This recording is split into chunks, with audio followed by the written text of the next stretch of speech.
Sheriff of Babylon. Yes, from Tom King of Mitch, War. Mitch Gerard. All right, what'd you think of this one? Because this was one of his first books, I think, or his. I think so. Well, so with Sheriff of Babylon, it's talking about, some of the time there after 9/11 and, we were fighting in Afghanistan and things. Yes. And so, of course, there's a lot of unrest there and But you people said not Afghanistan. trusting. It's actually Iraq, right? Oh, is it Iraq? Okay. Yeah, Okay. I mean, that's the thing. It's like, which war is it? You know what I mean? Yeah, Like, yeah. Yeah, there's a little bit of that. But So yeah, I there think is it's a little bit actually of that. after the Iraq war where we kicked out Saddam and we were trying to rebuild. It's Yes. 2004. Yes. So we've taken over Iraq. And Yes. we've got people there. And we're kind of like being peacekeepers now, right? Yeah. Yeah.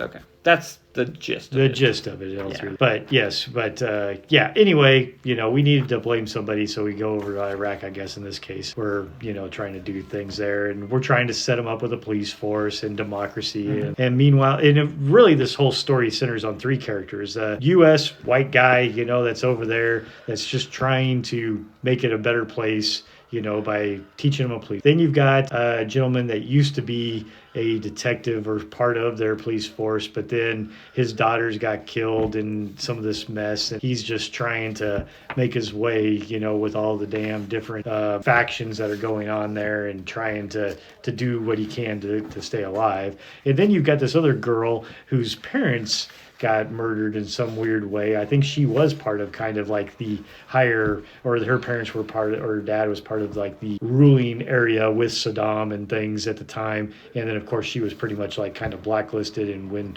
all this shit went down, and anybody that knew Saddam was getting themselves killed, she happened to be in the U.S. at the time for schooling, and so she was actually saved compared to the rest of her family. But yet she still holds grudges, with like some revenge there.